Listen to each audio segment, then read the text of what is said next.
اس کے مہمان ہوتے ہیں، لیکن رب کے گھر آخری عشرے کے اندر ایک خصوصی طور پر مہمان خصوصی کے طور پر بلایا جانا، تو یہ وہ ساتیں ہیں جن کا ہم آپ سے ذکر کر رہے ہیں۔ بالکل ایسے چلیں بڑھتے ہیں آگے، ایک بہت اہم معاملہ جس ہم ذکر کریں گے، اسلاموفوبیا، اس کی بات کرتے ہیں۔ وزیر اعظم محمد شہباز شریف صاحب نے سویڈن اور نیدرلینڈز میں اسلاموفوبیا کے جو حالیہ واقعات ہیں اس پر شدید تشویش کا اظہار کیا ہے اور کہا ہے کہ ہمیں اسلاموفوبیا کے خلاف کھڑا ہونا چاہیے۔ وزیر اعظم محمد شہباز شریف نے ایک ٹویٹ کی اور کہا کہ اسلاموفوبیا کے واقعات پر پاکستانی عوام اور تمام مسلمانوں کو شدید دکھ ہوا، تکلیف ہوئی اور عالمی برادری ایسے واقعات کی مذمت کرے، اس گھناؤنے رویے کو روکنے کے لیے فوری طور پر اقدامات کرے۔ بالکل، انہوں نے یہ بھی کہا کہ ہمیں اسلاموفوبیا کے خلاف کھڑا ہونا چاہیے اور اس قسم کے جو معاملات ہیں ان کے تدارک کے لیے مسلم امہ کو اکٹھا ہونا۔ تو ایک ٹویٹ پیغام ہے جو کہ کل انہوں نے اپنے ٹویٹر کے ذریعے تمام دنیا تک پہنچایا، تمام مسلمانوں تک پہنچایا، اور ایسے میں مسلمانوں کو متحد ہونے کی بے حد ضرورت ہے۔ جہاں پر ہم لوگ مسلمانوں کے متحد ہونے کی بات کر رہے ہیں، وہیں پر ذرا نئی وفاقی کابینہ کا بھی ذکر کریں کہ ایسے میں جو ملک کی سیاسی صورتحال ہے، یہ جو ملک کو مسائل ہیں، اس کے بعد وزیر اعظم جناب محمد شہباز شریف کی قیادت میں ان کی وفاقی کابینہ نے جو ہے وہ بیعت کر لی ہے کہ جناب ہم آپ کے ساتھ ہیں، اب آپ نے جو ہے یہ جتنے بھی مسائل ہیں ہمارے ساتھ مل کر حل کر لیں، اور ایسے میں ہم آپ کے شانہ بشانہ کھڑے ہیں۔ تو کل ایوان صدر میں جناب وفاقی کابینہ کی حلف برداری کے حوالے سے تقریب کا انعقاد کیا گیا اور قائم مقام صدر چیئرمین سینٹ صادق سنجرانی صاحب کی جانب سے نئے وفاقی وزراء اور وزرائے مملکت نے حلف اٹھایا ہے۔ ایگزیکٹلی، وزیر اعظم محمد شہباز شریف، اسپیکر قومی اسمبلی راجہ پرویز اشرف صاحب، سول فوجی حکام، حکومت میں شامل اتحادی جماعتوں کے قائدین، سیاسی قائدین، دیگر عام شخصیات نے وفاقی کابینہ کی حلف برداری کی تقریب میں شرکت کی تھی۔ وفاقی کابینہ میں مسلم لیگ نون، پاکستان پیپلز پارٹی، جمعیت علماء اسلام، MQM اور دیگر جو اتحادی جماعتیں ان کو نمائندگی دی گئی ہے، اور واقعی بڑا درست آپ نے کہا ہے، متحد ہو کر واقعی ایک مٹھی کی طرح ہمیں نظر آ رہے ہیں۔ یہ تمام سیاسی جماعتیں کہ ملک کو آگے لے کر چلنا اور مل کر کام کرنا ہے۔ وفاقی کابینہ میں مسلم لیگ نون کے 14، پیپلز پارٹی کے 9، JUI کے 4، MQM کے 2 جو اراکین ہیں، ان کے علاوہ قاف لیگ اور جمہوری وطن پارٹی کے اراکین بھی شامل ہیں۔ اس حلف برداری کی تقریب کے بعد وفاقی وزراء نے اپنے عہدوں کا چارج سنبھال لیا ہے۔ وفاقی وزیر اطلاعات و نشریات مریم اورنگزیب صاحبہ نے اپنے عہدے کا جو چارج سنبھالا، اور اس کے بعد وزارت اطلاعات ان کی آمد پر سیکرٹری اطلاعات شہیرہ شاہد صاحبہ اور وزارت کے جو دیگر افسران ہیں انہوں نے ان کا خیر مقدم کیا۔ بالکل، اور ایسے میں وفاقی وزیر کو وزارت کے امور کے حوالے سے بریفنگ دی گئی اور وزیر اطلاعات مریم اورنگزیب نے کہا کہ حکومت آزاد اظہار رائے پر مکمل یقین رکھتی ہے اور میڈیا ہاؤسز، تنظیموں اور صحافی برادری کی بہبود کے لیے ہر ممکن اقدامات اٹھائیں گے۔ انہوں نے یہ بھی کہا کہ وزارت اطلاعات و نشریات اور میڈیا اداروں کے درمیان روابط کا فروغ ہماری اولین ترجیح ہے، لہٰذا پیکا آرڈیننس 2016 پر تمام سٹیک ہولڈرز نے مشاورت جو ہے ان سے بات کی جائے گی اور ملک کے مثبت تشخص کو اجاگر کرنے کے لیے سوشل میڈیا کو بھی فعال کیا جائے گا۔ اچھا، جب ہم لوگ یہ سٹوری آپ کو سنا رہے تھے نا، تو بڑی خوبصورت جملہ یہاں پہ ہم نے پڑھا جس کو آپ نے سنا، لیکن اس سے بھی مزید ایک اور اچھی بات ہم آپ کو اسی سے ریلیٹڈ آگے یہ بھی بتائیں گے۔ کل جب وفاقی وزیر اطلاعات و نشریات مریم اورنگزیب صاحبہ نے یہاں کا دورہ کیا اور اس کے علاوہ وہ منسٹری آف انفارمیشن بھی گئی، تو وہاں پر جو ہے شہیرہ شاہد صاحبہ نے ان کا استقبال کیا، جو کہ خود ایک خاتون ہیں اور وہ کافی عرصے سے جو ہے وہ سیکٹر انفارمیشن کی ذمہ داریاں بھی سنبھالے ہوئے ہیں، ساتھ ہی ساتھ چیئرپرسن آف BTV بھی رہ چکی ہیں۔ اب ایک طرف تو یہ 2 خواتین ہیں جو کہ ہمیں بماغ دوحل نظر آئیں گی، وزارت اطلاعات و نشریات کا علم سنبھالے، لیکن اس کے علاوہ بھی خواتین کی ایک اور تعداد شامل ہوئی ہے۔ چونکہ ذرا 5 خواتین ہیں جنہوں نے کل حلف اٹھایا ہے وفاقی کابینہ میں، تو خواتین کو با اختیار بنانے کا جو عمل ہے وہ ہم نے دیکھا ہے۔ کل وفاقی وزراء ان کی جو کابینہ کے جو حلف برداری کی تقریب تھی، اس کی بات کریں تو یہ بہادر خواتین شامل ہیں۔ وفاقی وزیر برائے اطلاعات و نشریات مریم اورنگزیب صاحبہ کا ذکر آپ نے کیا، وزیر مملکت ہنا ربانی کھر صاحبہ، وزیر مملکت ڈاکٹر عائشہ غوث پاشا صاحبہ، وفاقی وزیر شازیہ مری صاحبہ، وفاقی وزیر شہری رحمان صاحبہ شامل ہیں۔ اب ان خواتین کی وفاقی کابینہ میں جو اہم وزارتوں میں شمولیت ہے، اس بات کا مظہر ہے کہ پاکستان کو خواتین اس وقت لیڈ کر رہی ہیں۔ بہت سی منسٹریز میں، بہت سے کام میں پاکستان خواتین کو بااختیار بنانے کے راستے پر گامزن ہے۔ مسلم لیگ نون کی نائب صدر مریم نواز شریف نے بھی 5 خواتین کی وفاقی کابینہ میں شمولیت کو خوب سراہا۔ اچھا، ویسے مریم صاحبہ بہت زیادہ ویمن امپاورمنٹ میں کام کرتی ہیں۔ اب انہوں نے ان خواتین وزراء کی تصاویر شیئر کی، ٹویٹ کیا، ایک مبارکباد دی اور کہا کہ نیک تمنائیں ہیں، نیک خواہشات ہیں اور یہی حکومت اور پاکستان کی اصل شناخت ہے۔ انہوں نے کہا کہ یہ ان کا خواب ہے کہ خواتین پاکستان کے ہر شعبے میں سبقت حاصل کریں اور اس کا آغاز اوپر سے کرنا ہے۔ ہیش ٹیگ استعمال کیا اور لکھا کیونکہ ہم پہچان پاکستان کی. تو یہ زبردست جناب. جو 5 خواتین کا ذکر آج ہم کر رہے ہیں, کتنی ان کی محنت رہی ہے, کتنی ان کی لگن رہی ہے. پاکستان کے حوالے سے اگر ہم بات کریں, پاکستان کو آگے لے جانے کے حوالے سے بات کریں, ماضی میں کس طرح سے جو ان کو کام سونپا گیا انہوں نے کس خوش اسلوبی سے وہ مکمل کیا. تو ایک رپورٹ ہم نے تیار کی ہے, آپ کو رپورٹ دکھاتے ہیں. مریم اورنگزیب نے وفاقی وزیر کے عہدے کا حلف اٹھا لیا. ابتدائی تعلیم وفاقی گورنمنٹ کالج اسلام آباد سے حاصل کی. مریم اورنگزیب 2013 کے عام انتخابات میں پنجاب سے خواتین کے لیے مخصوص نشست پر مسلم لیگ نون کی امیدوار کی حیثیت سے رکن قومی اسمبلی منتخب ہوئیں. 2016 میں مریم اورنگزیب رکن قومی اسمبلی اور وزیر اطلاعات کے عہدے پر بھی فائز رہیں. وہ 2 جون 2018 کو مسلم لیگ نون کی ترجمان کے عہدے پر فائز ہوئیں. مریم اورنگزیب 2018 کے عام انتخابات میں پنجاب سے خواتین کے لیے مخصوص نشست پر مسلم لیگ نون کی امیدوار کی حیثیت سے پاکستان کی دوبارہ رکن قومی اسمبلی منتخب ہوئیں. ہنا ربانی کھر نے وزیر مملکت برائے خارجہ امور کا حلف اٹھا لیا. 1999 میں Lahore university of management sciences سے معاشیات میں گریجویشن کیا اور 2001 میں MBA کی سند حاصل کی. انتخابات میں مسلم لیگ کاف کے ٹکٹ پر حصہ لے کر رکن پارلیمان منتخب ہوئیں. 2008 کے انتخابات میں پاکستان پیپلز پارٹی کے ٹکٹ پر مظفر گڑھ کی قومی اسمبلی کی نشست پر کامیابی حاصل کی. وہ پہلی خاتون رکن قومی اسمبلی ہیں جنہوں نے 2009-2010 قومی بجٹ پیش کیا. 2011 میں ہنا ربانی کھر وزیر خارجہ کے عہدے پر بھی فائز رہیں. انہیں پاکستان کی پہلی وزیر خزانہ اور دنیا کی پہلی کم عمر خاتون وزیر خارجہ بھی رہنے کا اعزاز حاصل ہے. موجودہ کابینہ کا حصہ بننے والی شیری رحمان 21 دسمبر 1960 کو کراچی میں پیدا ہوئی. شیری رحمان ایک صحافی اور سیاست دان ہیں. بے نظیر بھٹو کے ساتھ سیاست میں آئیں اور مارچ 2000 سے 2009 تک پاکستان کی وزیر اطلاعات رہیں. شیری رحمان نے 15 مارچ 2018 کو ایوان بالا پاکستان کی پہلی خاتون قائد حزب اختلاف بننے کا اعزاز حاصل کیا اور 26 اگست 2018 تک اسی منصب پر فائز رہیں. شیری رحمان نے صفاتی سطح پر بھی پاکستان کی نمائندگی کی اور 2011 سے 2013 کے دوران امریکہ میں پاکستان کی سفیر کے طور پر خدمات انجام دی. ڈاکٹر عاشیہ غوث پاشا 3 مارچ 1962 کو لاہور میں پیدا ہوئی. ماہر معاشیات اور تعلیمی شخصیت ہیں. کراچی یونیورسٹی سے BA آنرز، MA اکنامکس اور اکنامکس میں ماسٹرز آف اپلائیڈ سائنس کی ڈگریاں حاصل کی. 1991 میں لیڈز یونیورسٹی برطانیہ سے اکنامکس میں PhD کی. عائشہ پاشا 2013 کے عام انتخابات میں خواتین کی مخصوص نشست پر رکن پنجاب اسمبلی منتخب ہوئیں اور وزیر خزانہ کے طور پر فرائض سر انجام دیے. شازیہ مری نے 8 اکتوبر 1972 میں سندھ کے سیاسی گھرانے میں آنکھ کھولی. شازیہ مری نے BA کی ڈگری حاصل کی. شازیہ مری 2002 کے عام انتخابات میں سندھ کی صوبائی اسمبلی کی رکن منتخب ہوئی جبکہ اگست 2018 سے قومی اسمبلی کی رکن ہے. کسی سے پیچھے نہیں اور ایسے میں ہم لوگ نہ صرف استقبال کریں گے بلکہ سب سے پہلے مبارکباد پیش کریں گے. وزیر برائے موسمیاتی تبدیلی شیری رحمان صاحبہ ہمارے ٹیلی فون لائن پہ موجود ہیں. السلام علیکم اینڈ ویری گڈ مارننگ. بہت بہت مبارکباد شیری صاحبہ, کیسی ہیں آپ؟ جی بالکل ٹھیک, آپ بتائیے. الحمدللہ بالکل ٹھیک صاحب. شیری صاحبہ, مریم نواز نے بھی ٹویٹ کی اور اس وقت ہم دیکھ رہے ہیں کہ بہت زیادہ سراہا جا رہا ہے, بالخصوص 5 خواتین کا کیبنٹ میں ہونا. That's how we are leading Pakistan. تھوڑا سا پلیز شیئر کیجیے گا یہ کتنا مثبت ہے خواتین کا اتنا زیادہ امپاور ہونا.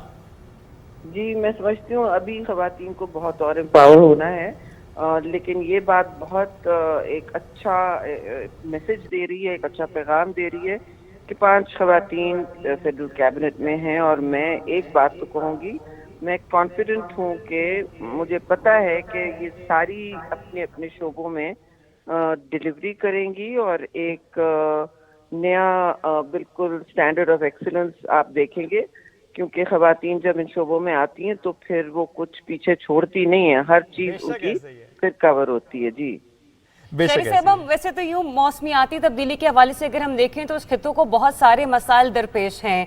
باہر رہتے ہوئے اب تو آپ کیبنٹ کا حصہ ہیں, آپ نے کون کون سے ایسے مسائل کی نشاندہی کی کہ جو آپ سمجھتی ہیں وزارت کا عہدہ سنبھالنے کے فوراً بعد آپ سب سے پہلے ان کے حل کے لیے بیڑا اٹھائیں گی؟ جی دیکھیے, ایک تو ماحولیاتی آلودگی ہے, جو آپ کی جو ہوا ہے جس میں آپ سانس نہیں لے پاتے, خاص طور سے کچھ مہینوں میں پاکستان کا ایک ایسا لگتا ہے کچھ علاقے ایسے ہو جاتے ہیں جہاں لوگوں کا دم گھٹتا ہے, بچے اسکول نہیں جا سکتے اور لوگوں کو گھروں پہ رہنا پڑتا, ماسک پہننے پڑتے کہ ایئر میں آپ کی ایئر کوالٹی اتنی خراب ہے. تو جب ایئر کوالٹی اتنی ٹاکسک ہو اور ہوا میں اور فضا میں اتنی آلودگی ہو کہ بچے سانس نہ لے سکیں یا کوئی